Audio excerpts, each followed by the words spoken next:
This is Global Insight. සිරස්තලවලින් එහා.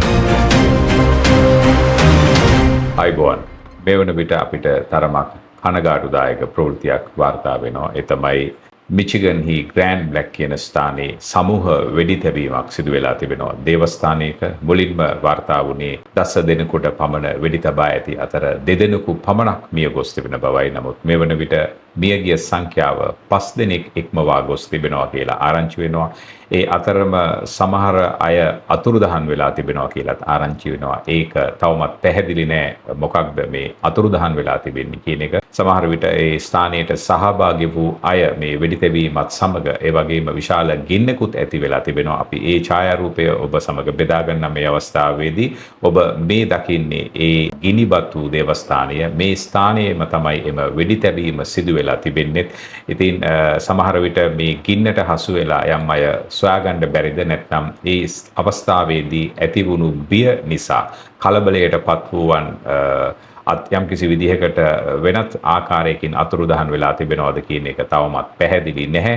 කෙසේ නමුත් යම් අය අතුරුදහන් වෙලා තිබෙනවා කියන ආරංචියක් පැමිණෙනවා. ඉතින් මේක ඊටාම කනගාටුදායක තත්වයක්. අපිට පේනවා ඇමරිකාව දිගින් දිගටම මේ අඳුරු සහගත තත්වයට මුහුණ දෙමින් සිටිනවා කියන එක දිගින් දිගටම මෙවැනි ප්‍රවෘත්ති වාර්තා වෙන්න පටන් අරගෙන තිබෙනවා. පසුගිය කාලේ අපි රැල්ලක් වගේ දැකපු දෙයක් තමයි මේ අපරාධවලට සම්බන්ධ වූ බොහෝ අය එක්කෝ LGBTQ ප්‍රජාවේ අර ට්‍රාන්ස්ජෙන්ඩර් කියන ගණයට අයිති වෙන තමුන්ගේ ලිංගික උප්පත්තියෙන් ලැබුණු ස්වභාවය මාරු කරගත්ත අය එහෙම නැත්නම් වෙනත් ආකාරයකට විකෘති ලිංගික මානසිකත්වයන් ඇති අය බව අපිට පෙනෙන්න තිබුණා. දැන් මේ ස්ථානයේත් මේ සිදු වූ ස්ථානයට ටිකක් දුරින් එක්තරා මල සිරුරක් වැටිලා තිබෙනවා පාරේ. මේ කෙනා බොහෝ දුරට මේ අපරාධය කළ තැනැත්තා බවට පොලිසිය සැක කරනවා. පරීක්ෂණ දිගින් දිගටම සිදු වෙමින් තිබෙනවා. ඔහු වයස අවුරුදු 40ක පමණ පුද්ගලයෙක්. මේ ඡායාරූපයත් අපි උත්සාහ කරන්නම් ඔබ සමග බෙදා ගන්න. මෙම පුද්ගලයා වයස අවුරුදු 40ක පුද්ගලයෙක් බවයි වාර්තා වෙන්නේ. නම තෝමස් ජේකබ් සැන්ෆර්ඩ්. ඉතින් මේක ඊටාම කනගාටුදායක තත්වයක්. දිගින් දිගටම මෙවැනි සිදුවීම් වාර්තා වෙනවා. අපි අපේ කනගාටුව මේ සම්බන්ධයෙන් පළ කරන අතර මේ ප්‍රවෘත්තිය මේ වෙලේ අන්තර්ජාතික මාධ්‍ය තුල බ්‍රේකින් නිවුස් එකකටයි වාර්තා වෙන්නේ. මෙවන විට තවත් විශේෂ ප්‍රවෘත්තියක් වාර්තා වෙනවා. ඒ තමයි ඩොනල්ඩ් ට්‍රම්ප් ජනාධිපතිවරයා විසින් යුක්‍රේන ජනාධිපති ව්ලැඩිමිර් සෙලන්ස්කි අමතලා ප්‍රකාශ කරලා තිබෙනවා. ඔහුට අවසර දීලා තිබෙනවා දිගිදුර මිසයිල පාවිච්චි කරලා රුසියාවේ අභ්‍යන්තරයට පහර දෙන්න කියලා. ඉතින් අපි දන්නවා මීට ප්‍රථමයෙන් ඇමරිකාව යුද ආධාර දෙනකොට ඇමරිකාව විසින් පනවා තිබුණු නීතියක් තමයි මේ අවි පාවිච්චි කරලා රුසියාවට පහර දෙන්න බෑ. රුසියානු හමුදාව, ඒ කියන්නේ අත වශයෙන්ම රුසියානු හමුදාව යුක්‍රේනය ආක්‍රමණය කරලා තිබුණා. ඒ නිසා රුසියාවේ ඉදිරි පෙළ සමග සටන් කළත් රුසියාව අභ්‍යන්තරයට පහර දෙන්න එපා කියන කොන්දේසි දාලා තිබුණා. නමුත් දැන් විශේෂ ප්‍රකාශයකින්ම සෙලන්ස්කි ජනාධිපතිවරයාට අවසර දීලා තිබෙනවා ඩොනල්ඩ් ට්‍රම්ප් විසින් දිගුදුර මිසයිල පාවිච්චි කරලා රුසියාවේ අභ්‍යන්තරයට පහර දෙන්න කියලා. ඇත්ත වශයෙන්ම අපි දන්නවා පහුගිය කාලේ අපි ඔබට වාර්තා කළා රුසියාව විසින් යම්කිසි විදිහකට නේටෝව යම් ගැඹුරු ප්‍රශ්නයකට ඇදගන්න උත්සාහයක යෙදෙනවා කියලා. එක්තරා විදිහකට අපිට හිතන්න පුළුවන් රුසියාවේ මේ උත්සාහය සාර්ථකද කියලා. දැන් ඔන්න යුක්‍රේනය යම්කිසි විදිහකට නිදහස් වෙලා තිබෙනවා බැඳීම් වලින්. යුක්‍රේනයට අවසර තිබෙනවා දැන් රුසියාව අභ්‍යන්තරයට දිගදුර මිසයිල පාවිච්චි කරලා පහර දෙන්න. ඉතින් මේකත් එක්ක රුසියාවට තවත් අවස්ථාවක් ලැබෙනවා රුසියාවට දරුණු ප්‍රහාර එල්ල කරන්න. විශේෂයෙන්ම අපි දන්නවා රුසියාව මේ වන විට ඔවුන්ගේ අර ඔරෂනික් කියන එක්තරා විදිහකට මේ න්‍යෂ්ටික අවි තරම්ම ප්‍රබල ඒ වෙනුවට විකල්ප අවියක් හැටියට පාවිච්චි කරන්න පුළුවන් මිසයිලය මාස් ප්‍රොඩක්ෂන් එකකට ගිහිල්ලා තියෙනවා. ඒවා බහුල වශයෙන් නිෂ්පාදනය කරන්න පටන් අරගෙන තිබෙනවා. ඉතින් දැන් මේ දේවල් රුසියාවට නැවත අවස්ථාවක් ලැබෙනවා වෙන්න පුළුවන් මේ හරහා පාවිච්චි කරන්න. සහ සමහර විට මේ දක්වාම යුද්ධයේදී අත්හදා බලපු නැති අවි ආයුධ අත්හදා බැලීමටත් යම්කිසි විදිහකට රුසියාව මඟ පාදා ගැනීමේ උත්සාහයක්ද මේ කලේ. දැන් ඒ උත්සාහ එක්තරා විදිහකට සාර්ථකද කියන එකත් අපිට සැක සහිතයි සාකච්ඡා කළ යුතු කාරණාවක් හැටියට තිබෙනවා. ඉතින් ඒ අනුව යුක්‍රේනය සම්බන්ධයෙන්ම තවත් ප්‍රවෘත්තියක් අපිට වාර්තා වෙනවා. ඒ තමයි ඊශ්‍රායලය තීන්දුවක් අරගෙන තිබෙනවා පේට්‍රියට් පද්ධති යුක්‍රේනය වෙත ලබා දෙන්න. මේක ඇත්ත වශයෙන්ම ඉතාම හොඳ තීන්දුවක්. යුක්‍රේනයට තිබුණු ලොකුම ප්‍රශ්නය තමයි ඔවුන්ගේ ගුවන් ආරක්ෂණ පද්ධතිය දුර්වලයි රුසියානු ප්‍රහාරවලට සාපේක්ෂව. නමුත් ඊශ්‍රායලය තීන්දුව කරලා තිබෙනවා දැන් ඒ පේට්‍රියට් පද්ධතිය යුක්‍රේනයට ලබා දෙන්න. විශේෂයෙන්ම යුක්‍රේනයේ දේශපාලන බලධාරීන් විසින් ඊශ්‍රායලය ගත්ත මේ තීන්දුව අගයමින් ඊශ්‍රායලට විශේෂ ස්තුතියක් ප්‍රකාශනිකුත් කරලා තිබෙනවා. ඒ වගේම තමයි අපි දන්නවා පසුගියදා අපි ඊයේ ඔබට විශේෂයෙන් මේ ගැන වාර්තා කළා රුසියාව ඊශ්‍රායලයට එරෙහිව යම් ප්‍රකාශන නිකුත් කරලා තිබුණු පසුබිමක තමයි සුපුරුදු පරිදි අනිකුත් යුරෝපයේ නායකයෝ වගේම රුසියාව විසිනුත් විශේෂයෙන්ම රුසියාවේ විදේශ අමාත්‍යවරයා විසින්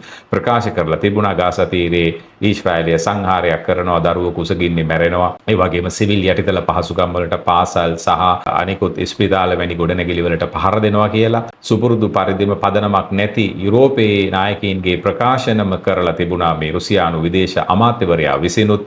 දැන් එවැනි පසුබිමක තමයි අපිට ආරංචි වෙන්නේ ඊශ්‍රායලය තීන්දුව කරලා තිබෙනවා කියලා තමුන්ගේ පේට්‍රියට් පද්ධති යුක්‍රේනය වෙත ලබා දෙන්න. ඉතින් මේක යුක්‍රේනයට යම් සවියක් යුක්‍රේනය සම්බන්ධයෙන් සුබ ආරංචි දෙකක් හැටියට අපිට මේක සලකන්න පුළුවන්. එකක් ඩොනල්ඩ් ට්‍රම්ප් කියනවා දැන් යුක්‍රේනයට රුසියාවේ අභ්‍යන්තරයට පහර දෙන්න කියලා. අනිත් පැත්තට රුසියාවේ ප්‍රතිප්‍රහාරවලට මුහුණ දීම සඳහා ඊශ්‍රායලය ඉදිරිපත් වෙලා තිබෙනවා පේට්‍රියට් පද්ධති ලබා දෙන්න ඔවුන්ගේ ගුවන් ආරක්ෂණය ශක්තිමත් කරමින්. ඉතින් මේ ප්‍රවෘත්ති කිහිපය තමයි අපිට දෙන්න උවමනා වුණේ. තව එක විශේෂ දෙයක් ඔබට කියන්න ඕනේ. නැවත වාරයක් ජාත්‍යන්තර මාධ්‍ය අද උදෑසන වන විට අපි දැක්ක විශේෂයෙන් වාර්තා කරලා තිබෙනවා ඉරානය තමුන්ගේ ජල අර්බුදය තුළ ඉතාම උග්‍ර තැනකට ගමන් කරමින් තිබෙනවා. මීට සති කිහිපයකට පෙරත් අපි මේක ඔබට වාර්තා කළා ඉරානය උග්‍ර ජල අර්බුදයකට මුහුණ දෙමින් සිටිනවා කියලා. මේක දැන් එන්නම දිනෙන් දිනම තවත් ගැඹුරු වෙමින් තිබෙනවා කියලා වාර්තාවන් අපිට ලැබෙනවා. විශේෂයෙන්ම අන්තර්ජාතික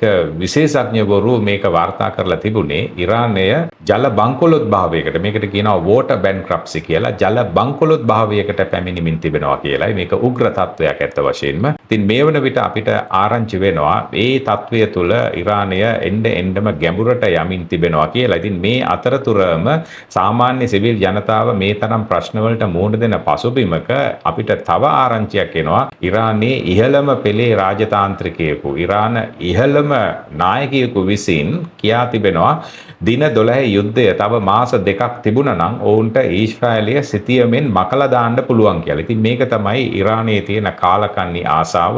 ඉරානය කියන මේ ත්‍රස්ත රාජ්‍ය පවතින්නෙම එකම එක අරමුණක් සඳහා කියන එක අපි එදා කිව්වා. ඔන්න නැවතත් මෙවැනි ප්‍රකාශ හරහා අපිට ඒවා ස්ථීර වෙනවා. ඒ තමයි ඔවුන්ට තියෙන එකම දේ ඊශ්‍රායලය සිතියමෙන් මකා දමන එක. ඔවුන්ට තිබෙන එකම ආශාව, එකම බලාපොරොත්තුව යුදෙව්වන්ව සමූල ඝාතනය කරලා මේ පොළොවෙන් යුදෙව්වන්ව ජාතියක් හැටියට තුරන් කරලා දාන එක. ඒ නිසාම තමයි ඔවුන් හිස්බුල්ලාට බිලියන ගණන් වැය කරන්නේ. ඒ නිසාම තමයි ඔවුන් හූති ත්‍රස්තවාදීන්ට බිලියන ගණන් වැය කරන්නේ. ඒ නිසාම තමයි ඔවුන් හමාස් ත්‍රස්තවාදීන්ට බිලියන ගණන් වැය කරන්නේ. දැන් වෙනකොට අපිට නැවත පේනවා මේ තරම් දෙයක් වෙලත් ඔවුන්ගේ එකම බලාපොරොත්තුව තමුන්ගේ රටේ ඉන්න මිනිසුන්ට මොනතරම් ප්‍රශ්න තිබුණත් බොණ්ඩ වතුර ටික නැහැ. කවුරු හරි මේ මෑතක අපිට කමෙන්ට් කරලා තිබුණා ඔය කියන තරම් අහේනියක් ඉරානයේ සාමාන්‍ය සිවිල් ජනතාවට නැහැ. ලංකාවේ ඉන්න මිනිසුන්ට වඩා හොඳ ආදායමක් ඔවුන්ට තියෙනවා කියලා. ඒ පිළිබඳව විශේෂ වැඩසටහනකින් අපි එවැනි අයටයි අපේ නාලිකාව බලන හැමෝටමයි එක්ක දැනුවත් කරන්න අපි විශේෂ වැඩසටහනක් අරගෙන එන්නම්. එහෙමනම් දැනට මතක තියාගන්න මේ තරම් අමාරුකම් මේ මිනිස්සු විඳින අතරතුරේ බලන්නකෝ ඒගොල්ලන්ගේ කතාවල හැටි. දින 12 යුද්ධය තව ටිකක් කල් තිබුණා නම් ඊශ්‍රායලය සිතියමෙන් මකලා දානවා කියලා කියන්නේ. ඇත්තටම බොණ්ඩ වතුර ටික නැහැ. නමුත් අනිත් රටක ඉන්න මිනිස්සුන්ව සිතියමෙන් මකලා දාන්නයි උත්සාහය. ඉතින් මේක තමයි ත්‍රස්තවාදී රාජ්‍යයක හැටි. ඔවුන්ට බංකරයක ජීවත් වෙලා හරි කමක් නැහැ. තමුන්ගේ සතුර සමග කරන මේ කාලකන්ණි සටන මානව වර්ගයාට එරෙහි මේ ගෝත්‍රික මානසිකත්වයක් තුළ ජීවත් වෙන මේ මිනිසුන්ට ඕනේ යුද්ධයම විතරයි. ඔවුන්ට ඕනේ වියදම් කරලා අන්තිම සතේ දක්වාම වියදම් කරලා යුද ආයුධ සපය ගන්න විතරයි. ඒ නිසා මේක මොනම රටකට වුණත් පිළියෙලයක් අපි ප්‍රාර්ථනා කරමු අපේ රට නැවත වාරයක් නායකයෝ විසින් එවැනි අඳුරු තත්ත්වයකට මඟ පෙන්වන්නේ නැතුව මේ රට රැකගනී කියලා. ඉතින් ලංකාවටත් මෙවැනි අනතුරක් නැතුවම නොවේ. අපිත් අන්තවාදී කුරිරු මතක සටහන් තියෙන රටක් ජාතියක්. අපි බලාපොරොත්තු වෙනවා අපේ People's TV නාලිකාවෙන් අපි සජීවීව හමු වෙන රාත්‍රී 10 වැඩසටහනින් මේ පිළිබඳව තවත් විශේෂ අනාවරණයක් සහ විශේෂ මාතෘකාවක් ගැන ලංකාවට බලපාන කතා කරන්න. එවනම් දැනට මේ ප්‍රවෘත්ති කීපයත් සමග සමුගෙන යනවා. ඔබෙන් මතක් කරමින් නාලිකාව subscribe කරලා මේ වීඩියෝවන් බෙදා හදා ගන්න කියලා අපි Global Insight. Subscribe us for more details.